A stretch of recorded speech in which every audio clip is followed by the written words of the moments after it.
There's something about pain that makes us feel forgotten. Something about disappointment that makes us question if God still sees us. But what if I told you that this right here, right now, is part of the plan? The struggle, the confusion, the heartbreak, the frustration. God is using this. I know it doesn't look like purpose. I know it doesn't feel like destiny. But purpose isn't always wrapped in a pretty package. Sometimes it comes dressed as a storm. Sometimes it looks like rejection. Sometimes it feels like being overlooked, underappreciated, and stuck. But don't you dare count yourself out just because you can't see the way forward. God is leading you. You thought that relationship ending was a loss, but God was making room for something better. You thought losing that job was a setback, but God was setting you up for the next level. You thought the wilderness meant you were forgotten, but God was refining you for the weight of your calling. See, God doesn't waste anything, even the things you wish never happened, even the parts of your story you're too ashamed to tell. God will use it all.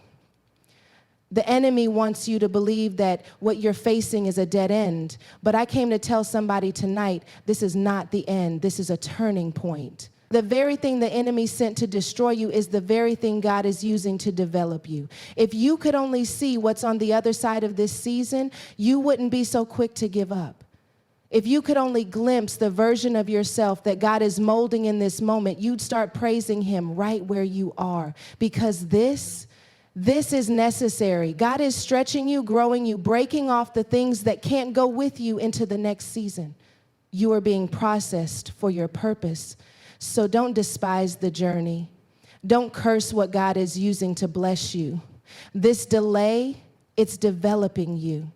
This closed door, it's covering you. This struggle, it's shaping you. And when it's all said and done, you'll look back and see that God was never punishing you. He was preparing you. So walk through this season with your head held high. God is leading you. God is using this. And your purpose is on the other side. What feels like a setback is really a setup for purpose. It doesn't always look like it, and it rarely feels like it, but that thing you're going through, the thing that has you questioning everything, is part of the process. We tend to measure God's presence by how easy the journey is, but God is just as present in the storm as he is in the sunshine. Just because it's hard doesn't mean he's absent. Just because it's painful doesn't mean he's forgotten about you. If anything, the weight of the pressure is proof that something is being produced. You see, we pray for purpose, but we don't always recognize the packaging it comes in.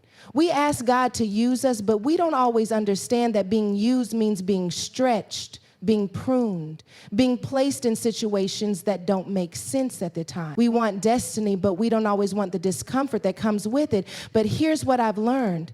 God doesn't waste the struggle. If he allowed you to go through it, he's going to use it. Think about Joseph. He had a dream, a calling on his life, but what came next didn't look like purpose. It looked like betrayal. It looked like slavery. It looked like being forgotten in a prison cell. If Joseph had only judged his purpose by what he saw in the moment, he would have believed that God had abandoned him. But what seemed like a series of setbacks was actually a divine setup. The pit wasn't punishment, it was positioning. The prison wasn't rejection, it was refinement. Everything Joseph endured was leading him to the palace. He couldn't have known it at the time, but God was orchestrating every detail. And the same is true for you. You may not understand why things are happening the way they are, but trust that God is leading you. That disappointment, that detour, it's not random. It's not wasted. It's preparation. If God allowed it, then he intends to use it. The enemy wants you to believe that your struggle is proof that you're off track. But what if it's proof that you're exactly where you need to be? What if the very thing you're crying over today is the thing you'll be praising God for tomorrow? What if the place that feels like failure is actually the place where God is shaping you the most? See, God doesn't just drop us into purpose fully formed. He develops us. He teaches us. He strengthens us through the very things we wish we could avoid.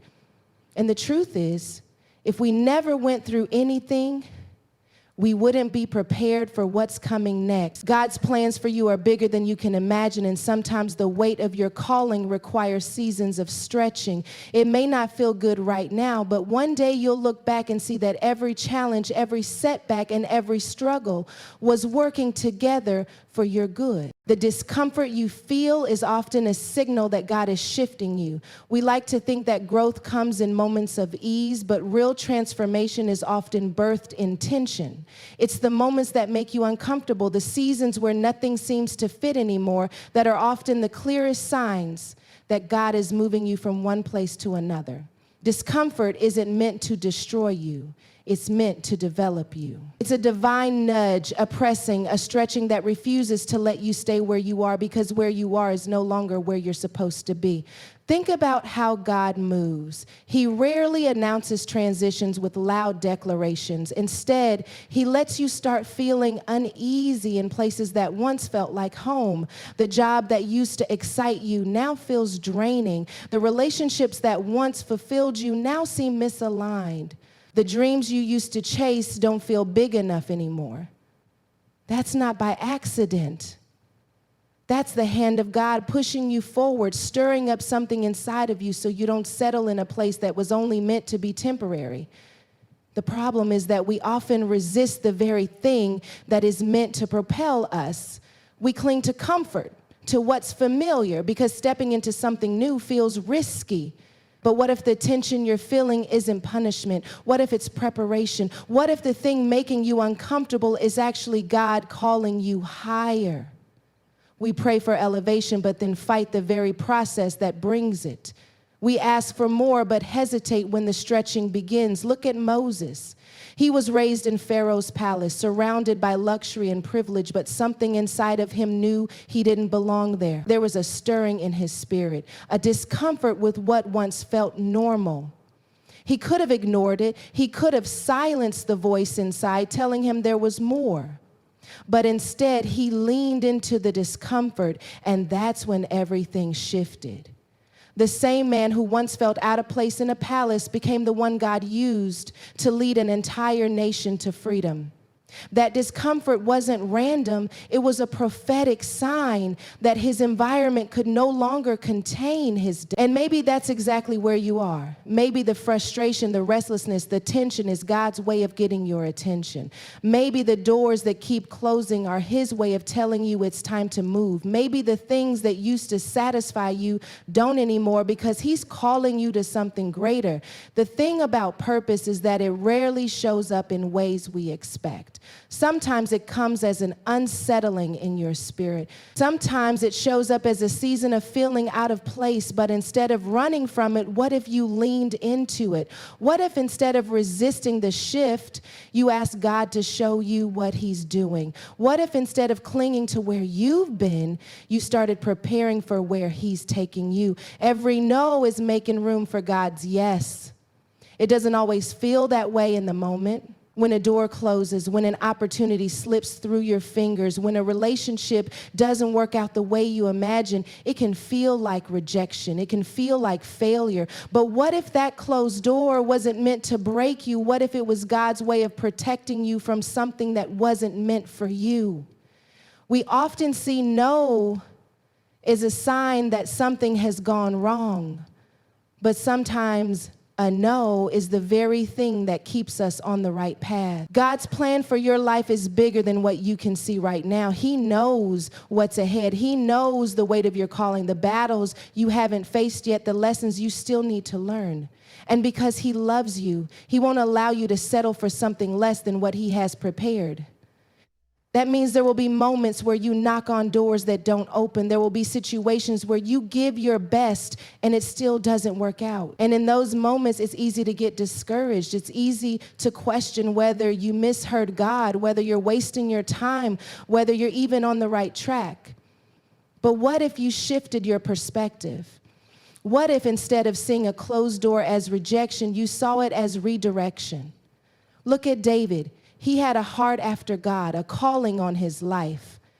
But before he could step into his destiny, he faced doors that slammed shut. He was anointed as king, but instead of walking straight to the throne, he found himself running for his life. The palace wasn't ready for him yet, or maybe he wasn't ready for the palace. Either way, there was a process between the promise and the fulfillment, and every battle, every hardship, every denied opportunity was preparing him for the place God was taking him. God's no is not about rejection. It's about alignment. Sometimes we want things that aren't ready for us yet. Sometimes we attach ourselves to people who can't go where we're going. Sometimes we chase opportunities that seem good but aren't God's best. And because he loves us too much to let us settle, he closes the doors we aren't meant to walk through, not to punish us, but to position us. Not to hurt us, but to help us. When a door closes, it's easy to wonder what you did wrong, but maybe you did everything right. Maybe that situation was never meant to hold you. Maybe that job, that relationship, that opportunity would have distracted you from the real assignment. Maybe God allowed it to slip away because he has something greater in mind. Instead of mourning what didn't work out, what if you started expecting what's coming next?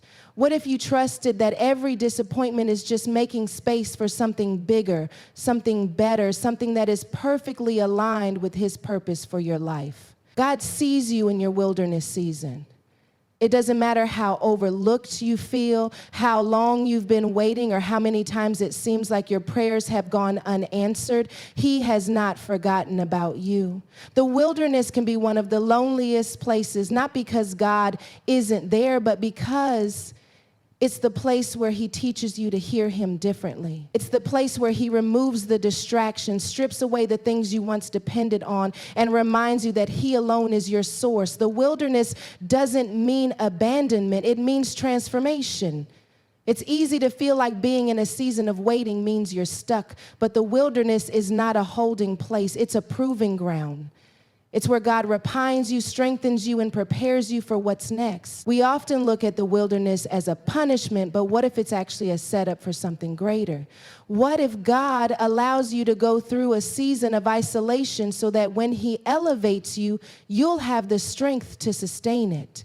The wilderness isn't about delay, it's about development. Look at Hagar. She was cast out, wandering in the desert, convinced that she and her son would die. She felt alone, abandoned, unseen.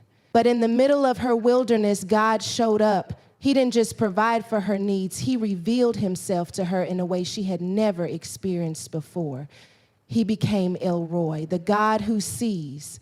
And maybe that's exactly what God is doing for you. Maybe this wilderness isn't about what you've lost, but about what God is revealing. Maybe this season isn't about who walked away, but about you discovering that God was there all along. We don't like the process. We don't like the stretching, the waiting, the uncertainty. But purpose isn't birthed in places of comfort. Destiny is shaped in the wilderness. This is where God teaches you who you really are. This is where he strips away the need for validation from people who were never meant to confirm your calling. This is where he pulls you into alignment with his voice so that when the breakthrough comes, you'll know that it was him all along. The wilderness isn't evidence that God has left you. It's proof that he's working. He is stripping away the old to make room for the new. He is testing your faith so that it's strong enough to sustain what he's about to release. He is drawing you closer, shifting your perspective, teaching you to trust him beyond what you can see. The enemy wants you to believe that this season is pointless, but there is nothing wasted with God. If he has you here, it's because there is something in you that needs to be refined before you step into the next level. The wilderness is not where your story ends. It's the place where God is preparing you for what's coming next. Purpose requires preparation. Don't despise the journey. It's easy to get caught up in where you think you should be by now, frustrated that things aren't moving as fast as you expected. But God doesn't rush the process. He takes his time shaping you, stretching you, and refining you so that when you step into what he has for you, you'll be able to sustain it. We want the promise, but we don't always want the process. We want the victory, but we don't always want the battle that comes before it. But the process is necessary. The stretching is necessary. The waiting is necessary, because if you step into something prematurely, it can crush you instead of elevate you. God will never place you somewhere you're not prepared to handle. He won't give you influence if your character can't sustain it. He won't elevate you if your faith isn't strong enough to keep you there. He won't release you into something that will destroy you instead of build you. That's why the journey is so important. It's in the journey that you learn obedience.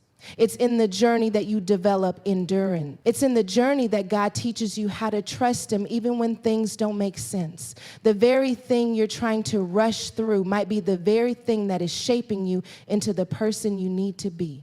Look at the Israelites. God had a promised land waiting for them, a place of abundance, of victory, of destiny. But before they could enter, they had to go through the wilderness.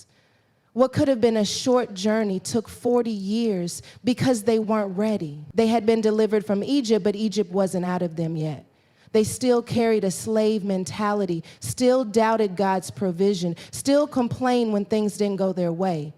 God had to take them through a process, not to harm them, but to prepare them, because stepping into the promise without preparation would have caused them to fail. And maybe that's what God is doing with you. Maybe he's testing you in the small things before he releases the big things.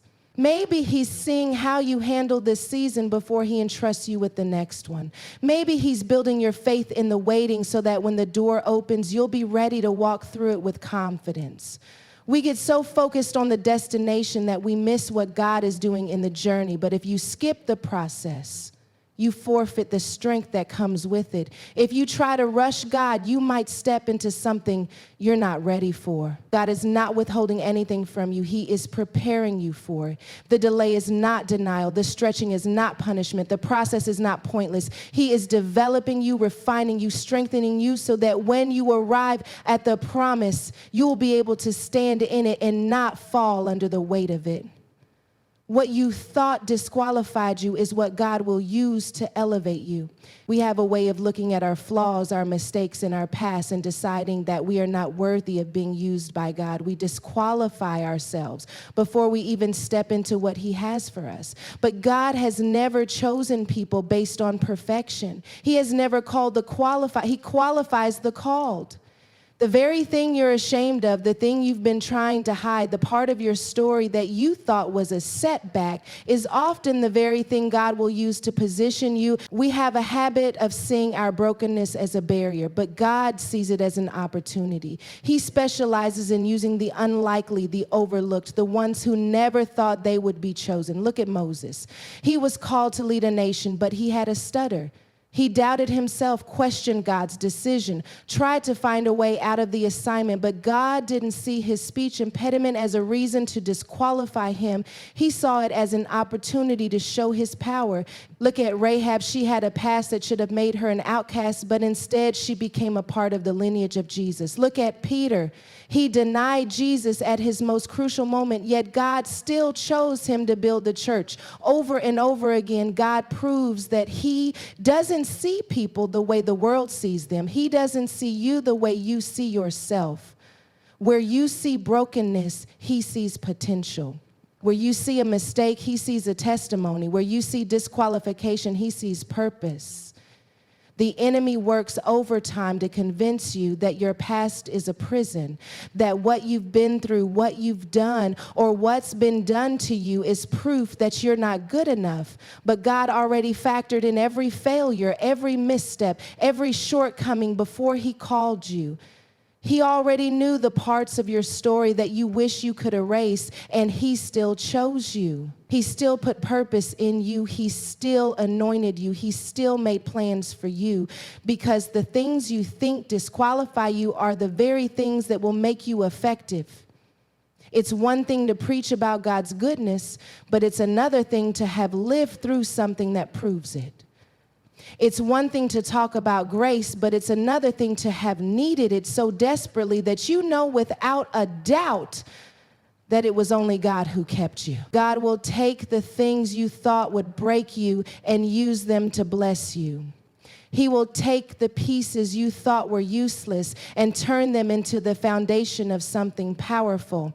Your scars don't disqualify you, they make you relatable. Your testimony isn't something to be ashamed of. It's something that will set others free. God doesn't just use perfect people. He uses people who are willing.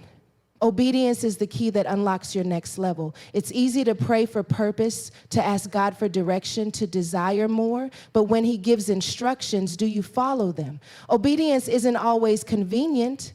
It won't always make sense. Sometimes God will ask you to walk away from something that feels secure. Sometimes He will call you into something that seems beyond your ability. Sometimes He will tell you to step out when you don't see how things will come together. But purpose isn't found in comfort, it's found in obedience. God doesn't need your qualifications, your resources, or your connections. He needs your yes. He needs a heart that is willing to follow Him, even when the path is unclear. He needs someone who will trust that His plans are greater, even when their own plans feel safer.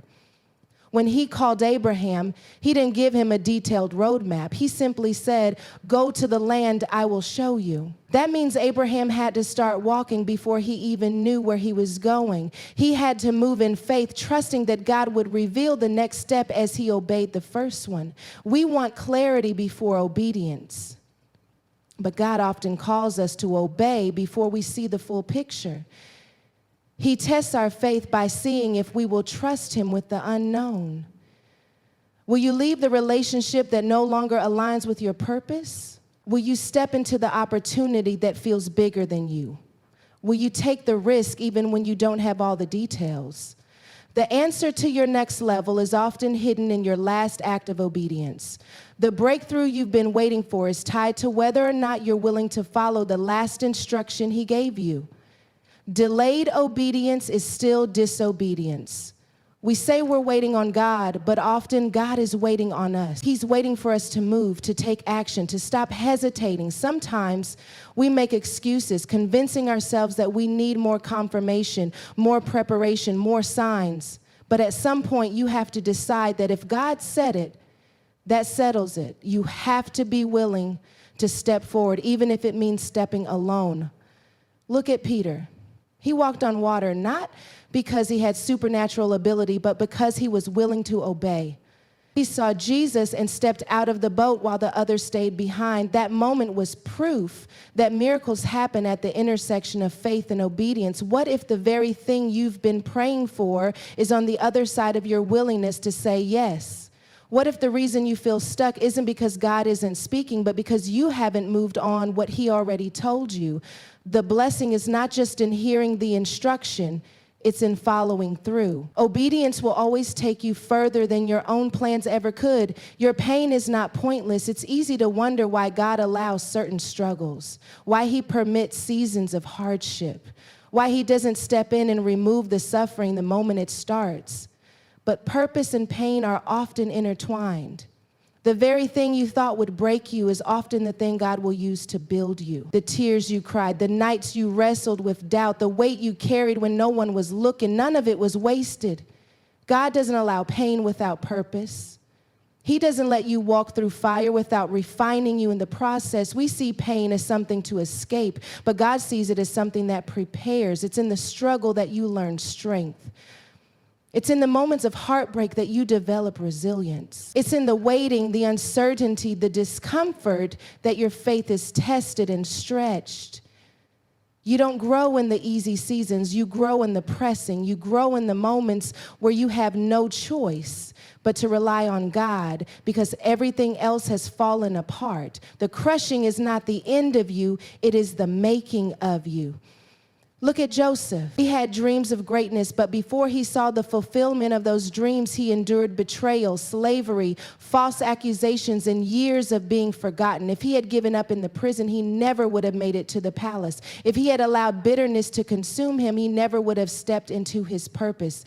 Every painful chapter of his story was positioning him for the moment he would rise into leadership and save an entire nation. The pain was part of the preparation, and maybe that's exactly what God is doing in your life. Maybe the thing that hurt you the most is also the thing that is shaping you for your next season. Maybe the rejection wasn't meant to diminish you. It was meant to redirect you.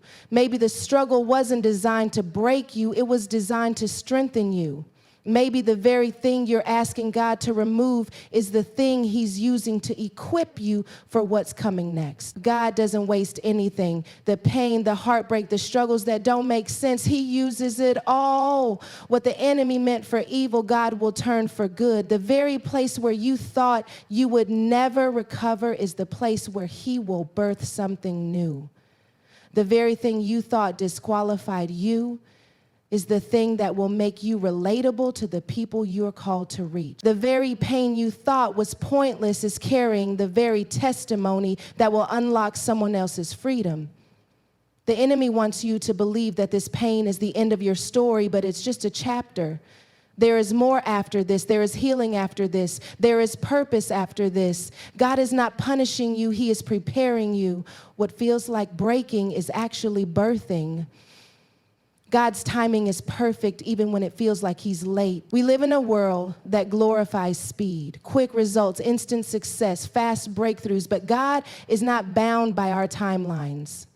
He doesn't move according to our schedules, our expectations, or our deadlines. When we think he's taking too long, he's actually right on time. When we assume he's forgotten about us, he's actually working behind the scenes in ways we can't see. The waiting season isn't wasted. It's where God aligns everything for his perfect will. It's easy to grow frustrated when you feel like you've done everything right, but nothing is shifting. You've prayed, you've obeyed, you've believed, but the breakthrough still hasn't come. The enemy will try to convince you that God is ignoring you, that he's blessing everyone except you, that you're running out of time, but delay is not denial. Just because it hasn't happened yet doesn't mean it's not going to happen.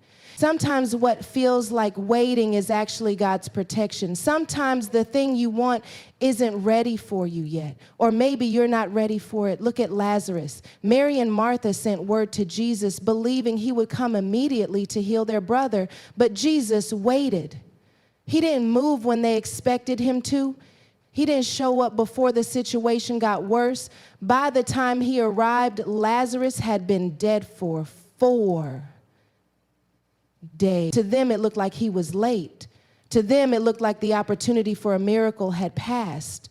But when Jesus finally spoke, the very thing they thought was over came back to life. What they saw as delay was actually divine timing.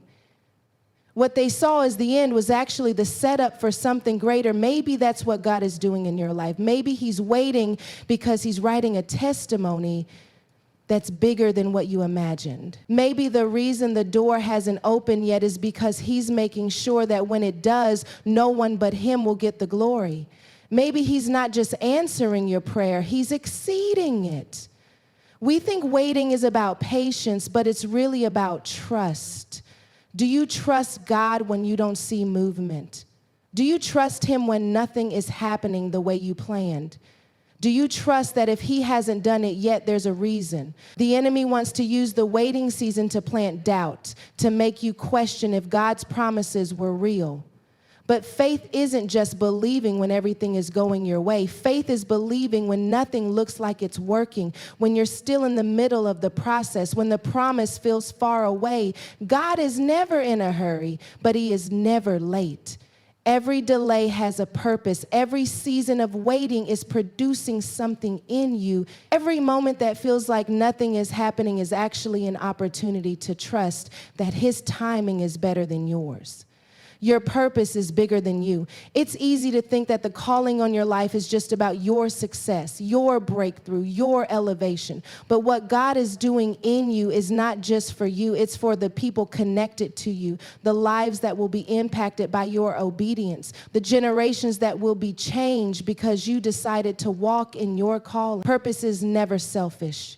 It is always about something greater than what you can see. When God gives you a vision, it is rarely just about your own personal fulfillment. He blesses you so that you can be a blessing. He heals you so that you can help bring healing to others. He restores you so that you can be a testimony of his faithfulness.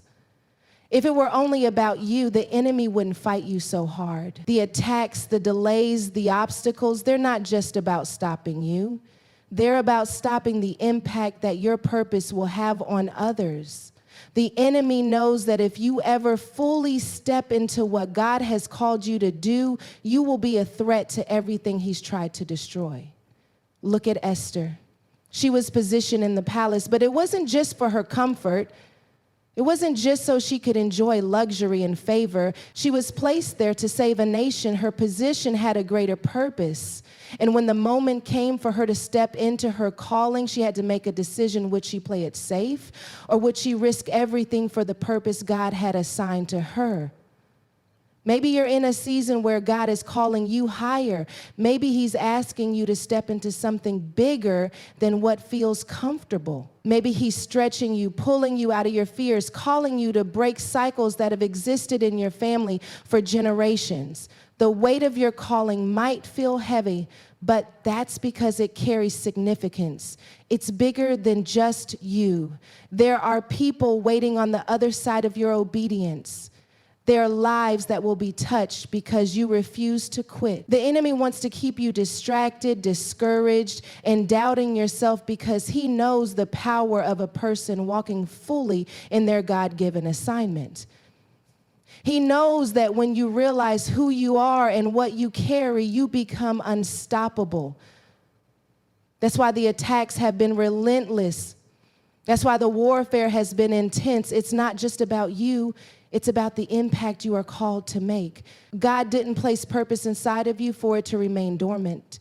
He didn't give you gifts for you to hide them in fear. He didn't bring you this far just for you to settle. What he has placed in you is meant to shift atmospheres, to break chains, to inspire change, to bring light into dark places. The calling is bigger than your comfort, and the assignment is bigger than your hesitation. Everything you have walked through, every struggle you have endured, every season of waiting, stretching, and refining, God has been using it all to lead you to your purpose. Nothing has been wasted. The moments that felt like setbacks were actually setups. The pain that seemed pointless was actually preparation. The delays, the detours, the disappointments were all necessary steps in the process of becoming who you were always meant to be. God is not making this up as he goes. He already saw the end from the beginning. He already knew how he would turn your brokenness into something beautiful. He already planned how he would take what the enemy meant for evil and use it for your good. You have not been forgotten. You have not been overlooked. You are right where you need to be, even if it doesn't feel like it yet. Now is the time to trust him like never before. Now is the time to silence the voices of doubt and lean into his direction. Now is the time to stop questioning if you are enough, because if God called you, he has already equipped you. He doesn't make mistakes. He didn't choose you by accident. He placed purpose inside of you before you ever took your first breath, and everything you have experienced has been shaping you for such a time as this. Don't despise the process. Don't run from the refining. Don't shrink back in fear. God is using every piece of your story, and when he brings it all together, you will see why. Every step, every tear, every battle was necessary. This isn't the end. This is the preparation for your next level. Keep trusting, keep moving, keep believing. Your purpose is unfolding right in front of you.